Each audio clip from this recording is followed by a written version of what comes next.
Welcome. Welcome to our weekly webcast. This is Rabbi Pearl, thanking you so much for joining us. Dear friends, this evening, today marks the one-year anniversary of Superstorm Sandy, a storm that disrupted countless families, businesses, and communities, and took the lives of 61 men and women here in New York. As one of the worst natural disasters to hit New York in decades, Sandy also caused tremendous damage to homes, businesses, infrastructure, and more than 300,000 housing units were destroyed or damaged by the storm, and really put out more than 2 million people left without power in Sandy's wake. How well do we remember this? Including 90% of the utility customers on Long Island. Therefore, I begin this evening. Please, I ask you to join me now in a moment of silence to mark the moment that the storm surge in New York City and the surrounding areas here on Long Island first began.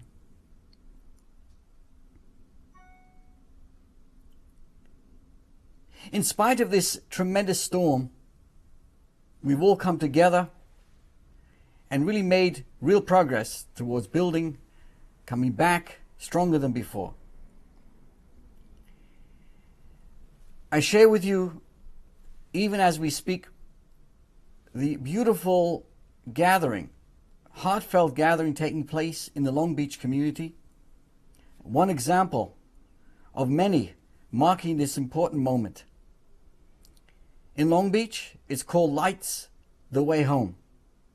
To commemorate this one-year anniversary of Sandy, the city of Long Beach, the officials, clergy, are now being joined by hundreds of residents and business owners, local clergy, the Chabad leaders, for this very heartfelt candlelight ceremony to symbolically light the way home. The event began at 6:30 p.m. on this Tuesday, October the 29th, to mark the superstorm Sandy's arrival. There were some blessings from the local rabbis and clergy, and 500 lighted lanterns were placed in the Kennedy Plaza fountain in front of the City Hall in a very beautiful display of community unity and a moment of reflection on the past year for all of us assembled. This candlelight procession is now moving from City Hall along National Boulevard to the boardwalk, which was one of the devastated areas, and now has the boardwalk in Long Beach has now been rebuilt. All the attendees are gathering on the boardwalk at this moment for a picture and to take time for a personal reflection along the beach. Afterwards, everyone who has a lantern are asked to take them home, place them in the windows of their houses as a sign of a community unity to light the way home for the many people who are still displaced. May Hashem bless all those who were impacted by that to be quickly repaired, to become back in their home. We should appreciate and give thanks for the fact that if we are able to have come out of there and repaired our homes, etc., at the same time to remember those and to help those who still have tremendous challenges ahead of them. This evening, we're talking about in-laws. We have the opportunity this week to speak about the relationships that we have with our in-laws. So let me begin. When you talk about in-laws, you got to start off with a joke. The drive started off pretty pleasant. The husband and wife were exchanging pleasantries. They were driving. "My dear, you look lovely today," said the husband to his wife. "Why, thank you, darling," replied the wife to her husband. "And I must say you are driving exceptionally well, so safe." Now this calmness lasted for the first hour of the ride. Into hour two, however, both he and she were beginning to grind their teeth. He turned the channel to the sports talk radio. She changed it back to the classical music. He rolled down the window. She turned up the heat. Inevitably, of course, it turned into a full-out war. When the yelling stopped, there was a stubborn silence that permeated the car, with neither the wife nor the husband willing to concede to each other.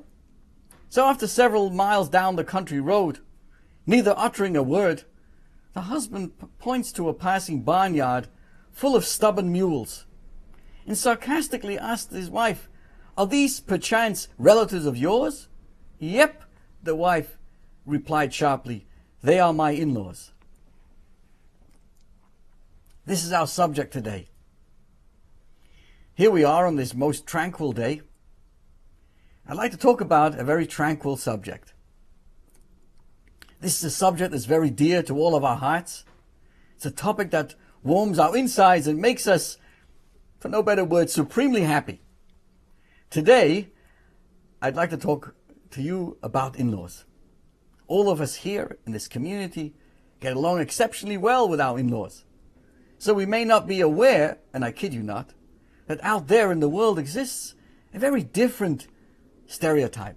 Out there, the popular conception is that mother-in-laws and sons-in-laws, daughter-in-laws and father-in-laws, sister-in-laws and brother-in-laws are all, abhor one another. Indeed, I recently read a poll that found that most people would rather pray all day in the synagogue, on Shabbos in the synagogue, than spend it with their in-laws. Now, I know that's hard to fathom. The in-laws are a comedy venerable punchline. But why do in-laws get such a bad rap? What is the root of this animosity? Now, psychology has a theory that you stole their precious child from them and they can't forgive you for it. But hey, you love their child and you treat him or her like an angel. So why do they put you down all the time and stick their nose into your business? Of course, I'm speaking half in jest. Many of us actually have beautiful, very kind and supportive in-laws, Baruch Hashem. But as the cliche goes, every joke has a little bit of truth. Well, what then is the truth behind this combustible in-law dynamic? Perhaps the root of all of this in-law chaos can be found in the most unlikeliness of sources, and that's in the Torah, in the Torah reading that we just had. Let me share with you. Up until this point in the book of Genesis, the Torah makes no mention of any in-laws. Right, Adam and Eve, the first couple. They had no in-laws, and some say it was the happiest of marriages. Noah's in-laws aren't discussed at all, and neither are the in-laws of Abraham and Sarah. Well, Terach, Abraham's father, is named as the father of Abraham, but none of his interactions are recorded with his daughter-in-law. Sarah, nothing's mentioned. But then something happens. That something is Sarah's passing, which is described in the Torah portion of Chayei Sarah. And right after that, the Torah goes on to tell us how Abraham is getting older, which implies that Abraham and Sarah's son Isaac is not getting any younger. He's now 40 years old. And for heaven's sake, Shintzait, it's time to get married. No, what is he waiting for? It's time to make a shidduch, to find him a nice Jewish girl and settle down. Now Isaac, of course, is the most eligible bachelor in Canaan. The problem is that the number of eligible bachelorettes, is about zero. I guess some things never change. If there's an eligible girl, there's no eligible guy. And if there's an eligible guy, then we always hear about there's no eligible girl. But Isaac, everyone knows, is a devout scholar. And since this is before J-date, and the studious Isaac has no time to travel far and wide to date, what happens? Abraham calls upon his butler, Eliezer, to find Isaac's soulmate. When Eliezer accepts this mission, a new profession is born. The shotgun. I said shotgun, I didn't say shotgun. Shotgun is the Hebrew word for the matchmaker. Matchmaker, matchmaker, make me a match. Now you know why I'm not a cantor. Before he takes off, Abraham, as Eliezer, take an oath. And he gives him some very specific instructions. That I will adore you by Hashem, the God of heaven and the God of earth, that you will not take a wife for my son from the daughters of Canaanites in Canaan, in whose midst, that's where Abraham lived. But you shall go back to the land, to my birthplace. You shall take a wife for my son, for Isaac, from there. Of course, he was asking to go back to Mesopotamia, Haran, which is the eastern section of Turkey. Now this is a very significant instruction. Canaan would become the land of Israel, a holy land. Yet Abraham bids Eliezer not to search for a wife in the vicinity, back in Canaan, but to travel far afield to the land of Padan, Aram, which is a place of idolatry and corruption. Of course, Eliezer, this is the servant of Abraham, follows the instructions. And the servant now takes 10 camels of his master's camels, and he went, and with all the best of his master was in his hand. He had all kinds of gold and silver. And he went to Aram, to the city of Nachar. Eliezer saddles 10 camels. He takes it all with him, takes all of Abraham's riches in his hands, and he goes on this journey to the city of Nachor in Padan Aram. At the well in the center of the town, Eliezer encounters a young, beautiful girl named Rebecca, who offers water to both Eliezer and his camels. And Eliezer, the matchmaker, knows she is the one. Knowing that this girl is the future mother of the Jewish nation, Eliezer now presents her with gifts from Abraham's considerable stash. Now it came about, when the camels had finished drinking, the man took a golden, sharing the words from the Torah. He took out a golden nose ring weighing half a shekel, and 2 bracelets for her hands weighing 10 gold shekels. And Rashi, the great 11th century Torah commentator, explains that these items of jewelry were not just merely material offerings, but reflected a spiritual reality. The nose ring, for example, weighing a half a shekel, was indicative of the half a shekel that was incumbent upon each Jew to donate in the temple as a token of national unity. That all the way earlier he gave this amount to reflect what would be part of our history. The 2 bracelets he gave that weighed 10 gold shekels alluded to the 2 tablets of the 10 Commandments. So we see that there was more to the story than meets the eye. And to emphasize this, the Torah actually recounts the whole episode twice. Once as it happens in real time, and a second time as Eliezer relates it to Isaac's future in-laws. So let's now meet the antagonists, our beloved in-laws. Our subject for this evening. On the humorous side, to ease the burden of this discussion, allow me to temper it with a little humor. Moshe is traveling on the New York subway and is sitting opposite a middle-aged man sporting a yarmulke. Moshe says, "Shalom, do you have the time?" And the man ignores him. "Excuse me," Moshe asks again, "what time is it, please?" And the man still doesn't answer him.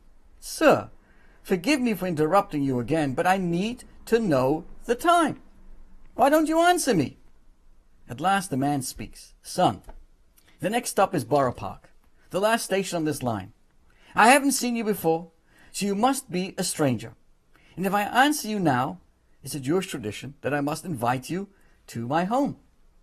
As you are young and good looking, and I have a beautiful daughter named Esther, you will fall in love with her, and you will want to get married. So tell me, why on earth would I want a son-in-law who can't even afford his own watch?" Laban, thought the same exact thing. Why on earth would I want a brother-in-law whose wallet isn't stuffed with Benjamins like a Zaftig Yenta at a all-you-can-eat buffet? Laban, of course, is the brother of Rebekah. When Eliezer is instructed to, introduced to Isaac's future brother-in-law, the Torah states, Rebekah had a brother whose name was Lavan. And Lavan ran to the man outside to the fountain. In commentating on this verse, Rashi says, quoting from the Medrash, to explain why exactly did Lavan run to the fountain. One would think that Lavan was running with the joy to meet the representative of his future brother-in-law. A sister's engagement is, after all, a great simcha, a great celebration. It deserves a l'chaim, a mazel tov. But no, that's not why Lavan ran to see Eliezer. Lavan made haste because he had heard that there was a new guy in town who was flashing some serious bling, serious stuff, a nose ring, bracelets, a caravan of 10 camels, heaped with treasures. So he wanted to check out the scene, to see how he could swindle Eliezer out of his valuables. You can only make, a first impression once, right? So the first impression we get of Lavan is a schemer, a swindler. Not a good start. In-law relations are going to be fun. Just imagine if the first time you met your in-laws, they were scheming to rip you off. But this is Rebekah's family. And this, my friends, might be the root of the complexity in all, well, not all, but many in-law relationships. You have to understand the circumstances. The Medrash describes Rebekah in very stark contrast to her family. She's described as a rose among the thorns. K'Shoshana bein hachochim. Rebekah's family was a bunch of prickly thorns, and she was like a beautiful rose amongst them. What made them like thorns? And the Medrash says that this we can see in their names. Her father's name was Besuel, Ho-Arami. Her brother's name was Lavan, Ho-Arami. For they were king from a town called Padan Aram. Arami, is rooted in the word Ramai, which means deceiver, an impostor. They pretended to be one thing while being something else altogether. Indeed, in just a couple of weeks we will read in the Torah about the ultimate bait and switch pulled by Lavan. Treat turned into a trick, I guess just in time for Halloween. Laban and his father Besuel epitomized the material world where what you see is not always what you get. They were deceivers, imposters, people for whom the outer mirage of the body was everything, and the inner purity of the soul was irrelevant, garnished. This is why they are described as thorns, and Rebekah was a rose. The rose is the essence, the soul of the experience, while the thorns exist merely to protect the rose. It's like the body and the soul. The body is the hard, prickly thorn that's meant to protect the soft and innocent, the soul that's inside, the neshama inside it. But what? Instead of protecting the rose, Lavan and Besuel were schemers, deceivers with their own agenda. And the real reason that Abraham sent Eliezer specifically to Padan Aram was to save her from the thorns.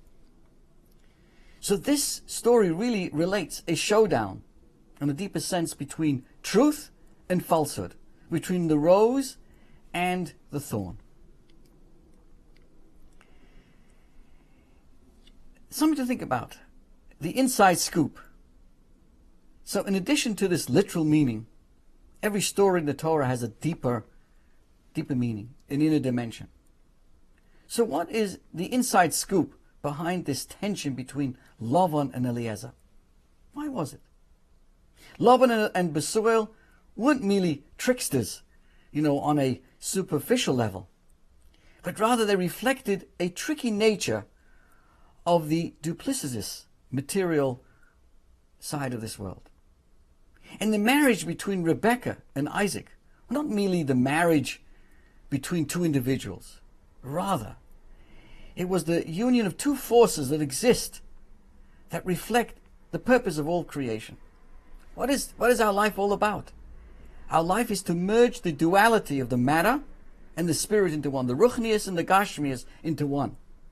The marriage of Yitzchak and Eliezer, Isaac and Rebekah, reflected a cosmic unit, something bigger, which perpetuated everything that Abraham and Sarah stood for. What was that? It was the continuation of their legacy to build the Jewish people. This is the first marriage described in the Torah, and it embodies the very essence of what marriage is all about, a union of heaven and earth itself. Marriage, as the Kabbalah teaches, represents the marriage and the unity of all things. And this marriage between Rebekah and Isaac was the first of its kind of blazing a trail, setting a trend, establishing a precedent for all future generations, how to tackle these conflicts of this duplicitous world, and to create peace and harmony in our world.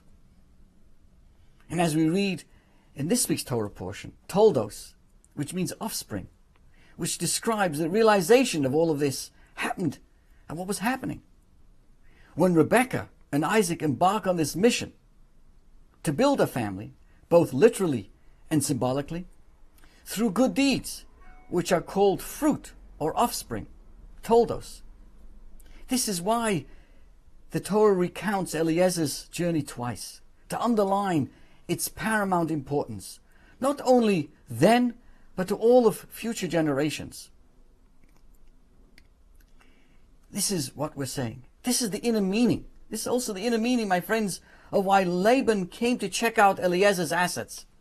He wasn't merely checking out the physical value of the assets, but he saw a problem. He saw the spiritual significance of Eliezer and Abraham's portfolio. Laban knew that the stakes were high. He knew that Eliezer was representing Abraham. He knew that the union of Isaac and Rebekah would impact all of history, and it would be the next step in the building of the Jewish nation. That it would challenge the deceit and the duality that he and his father represented. So this is why Abraham made his vast holdings and considerable assets available to Eliezer. Abraham knew that it was going to be very difficult to accomplish this divine mission of marrying Rebekah and Isaac, of bridging a heaven and earth. This union would be the manifestation of all of his life's work, leading to Toldos, the offspring, the future, and the continuation of the Jewish people.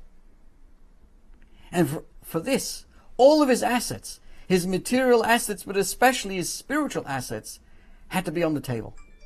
So realizing this, Laban and Bethuel did everything in their power to undermine this union. Their actions represented deceit, challenging honesty, duplicity, challenging harmony.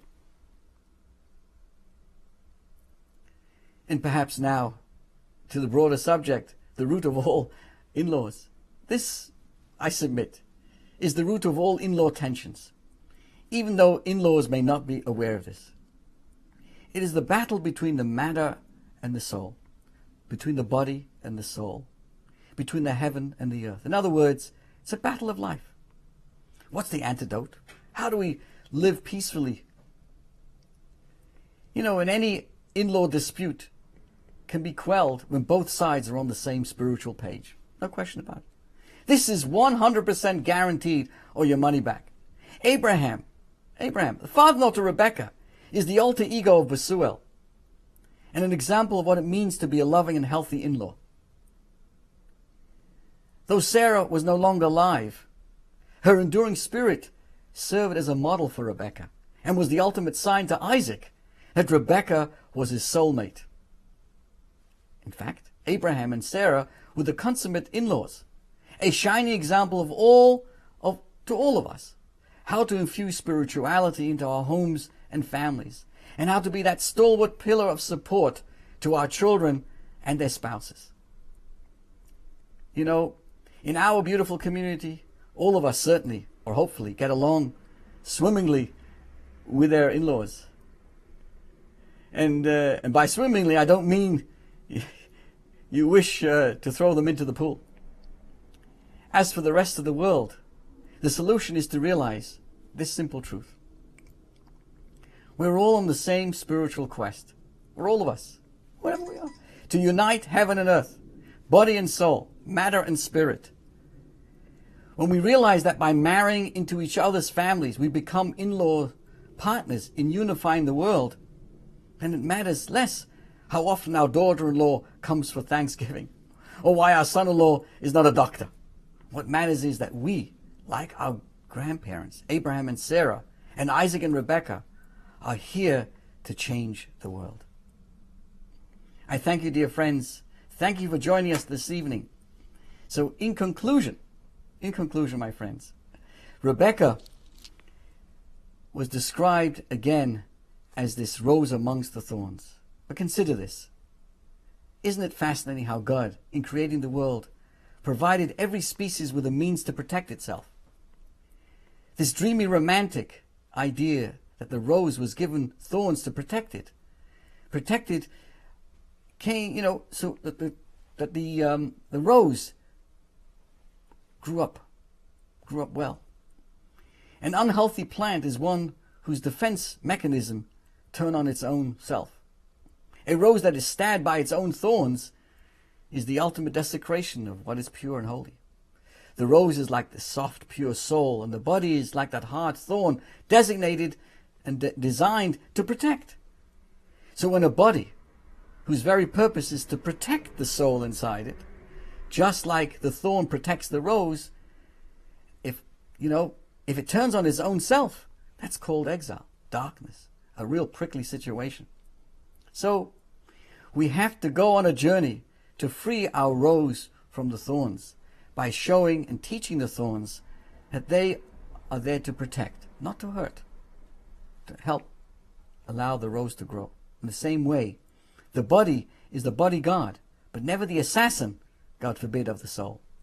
And every asset, both the rose and the thorns, the body and the soul, the physical and the spiritual, is needed to accomplish all of our life's mission. When the two sides work in concert, this of course leads to the ultimate marriage between body and soul, between heaven and earth. The fruit, the offspring of this marriage, told us, is now realized for eternity. And we, you and I, are proof positive that a journey to bridge the bridge matter and spirit, what results in the sweetest of fruits. So on a practical note, whether you are a parent-in-law or a child-in-law, or whether you are a future in-law, we can glean many lessons from the outlaw Bethuel and his counterpart Abraham. For example, self-absorption does not bode well and does not make for a good in-law. Indeed, it's the root cause for negative in-law stereotypes. But if there's a selflessness, a dedication to the cause, a dominance of spirit over matter, these are the ingredients that makes for a healthy and giving in-law. Two fathers-in-law, Bethuel and Abraham, they offering their opposing models for us either to emulate or to reject. The choice is ours. So on this very special day, we speak about this very special subject, which is very dear to all of our hearts.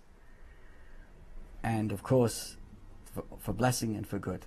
Look how much positivity, how much warmth, how much joy, results from talking about in-laws. Who in their wildest dream could ever think this way? But again, dear friends, I thank you for joining us this evening. May we only have peace and harmony and blessings and good things. Thank you again. Thank you for joining us. Have a good week.